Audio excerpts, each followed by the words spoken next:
여러분, 일기 신도시라 대표적으로 분당, 일산을 말하죠. 그런데 여기에 충격이 터졌다. 왜일까요? 윤석열 정부가 쉽게 말하면 신도시 빨리 재건축하겠다 이렇게 공약을 내세웠습니다.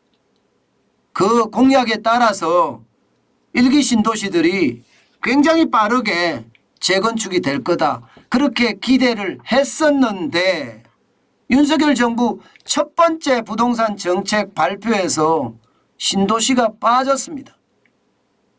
그러다 보니까 시장에는 오히려 충격으로 다가왔습니다. 일산에 계시는 분, 분당에 계시는 분, 불만의 목소리는 점점 높아졌고요. 매물은 쭉쭉 늘어났습니다. 얼마나 늘어났느냐? 열흘새 일기 신도시 매물 증가 수만 하더라도 736건입니다. 736건. 굉장히 많이 늘어났죠. 원희룡 국토교통부 장관이 단 하루도 지체하지 않겠다. 장관직을 걸고 신도시 추진하겠다 이렇게 이야기했지만 이미 때는 지났습니다. 저는 이게 다르고 다르다고요. 윤석열 정부의 부동산 정책을 발표를 하면서 말입니다. 270만 호를 공급하겠다고 했잖아요. 이렇게 공급을 한다고 했을 때 이게 일산과 분당에 대한 예도 여기에 넣었어야 돼요.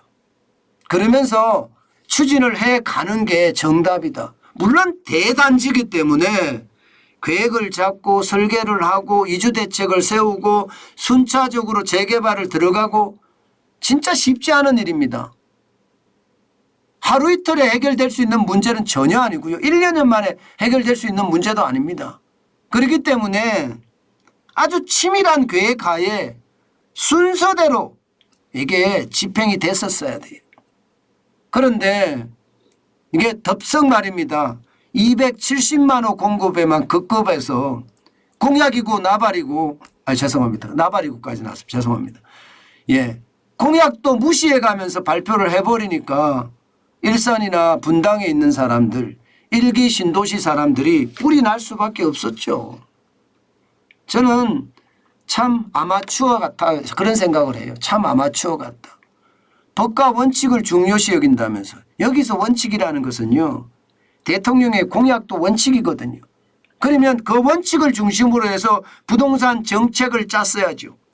이거 기본 아니겠습니까? 이거 기본이잖아요. 국민과 한 약속이잖아요.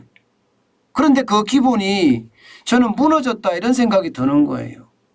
그러니 이게 분당이나 일산 여기서 실망 매물이 쏟아질 수밖에요.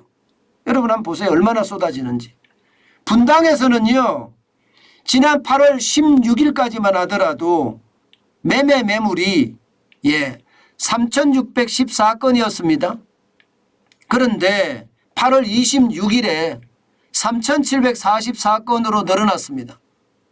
이게 어느 정도 늘었느냐. 여러분 보시는 것처럼 적어도 말입니다. 100건 이상 늘었죠. 일산도 마찬가지입니다. 일산도.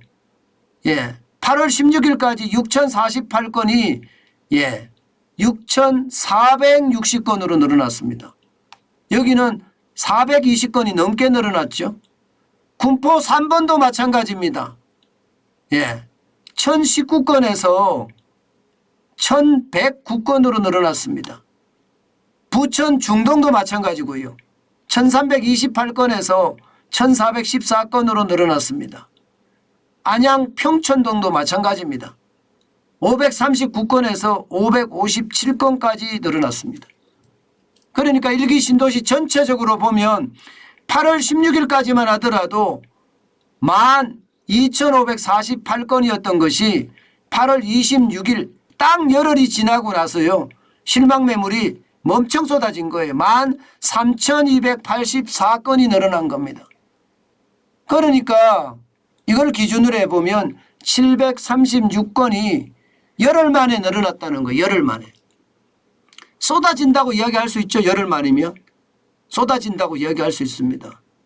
그만큼 말입니다. 그만큼 시장의 불안감이 훨씬 커졌다 이렇게 이야기할 수가 있습니다.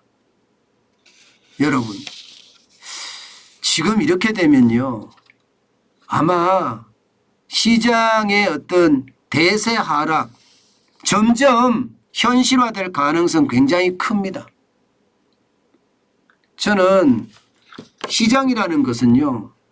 아주 전략적으로 이게 접근해야 된다고 생각을 해요. 특히 말입니다.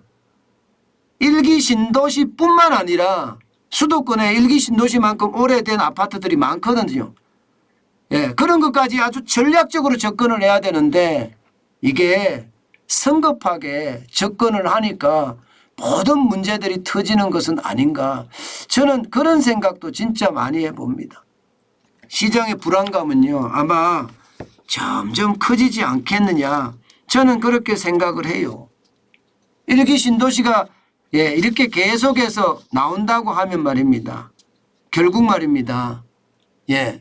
매물이 많이 늘어난다는 이야기잖아요. 매물이 계속 늘어난다는 이야기잖아요. 안 그래도 서울 아파트 매매 수급 지수, 수도권 아파트 매매 수급 지수 계속 떨어지고 있잖아요. 지금 뭐 3년 만에 최저라고 이야기할 정도로 떨어지고 있는데 결국 말입니다. 매물이 이제 수가 늘어난다는 것은 가격도 떨어진다는 이야기가 되는 거예요. 실제 말입니다. 민간 부동산 업체인 R114에 따르면요. 실제 지금 분당 같은 경우는요. 점점 그 하락폭이 커집니다. 최근 3주간을 보면 0.01에서 마이너스 0.01입니다. 마이너스 0.02로 최근에는 마이너스 0.03으로 떨어지고 있고요. 일산도 전주 대비해 보면 0.06% 빠졌습니다. 평촌도 0.07% 빠졌고요. 계속 빠진다는 이야기잖아요. 그러면 가격이 얼마나 빠지느냐. 지금 보면 적게는 500만 원, 많게는 1000만 원씩 지금 더 많이 빠진 데는 1500만 원씩 빠지고 있어요. 평촌 같은 경우는요. 향촌에 있는 현대 5차 귀인마을이요. 귀인마을 현대 홈타운 여기는 한 500만 원에서 1000만 원 정도 빠졌고요.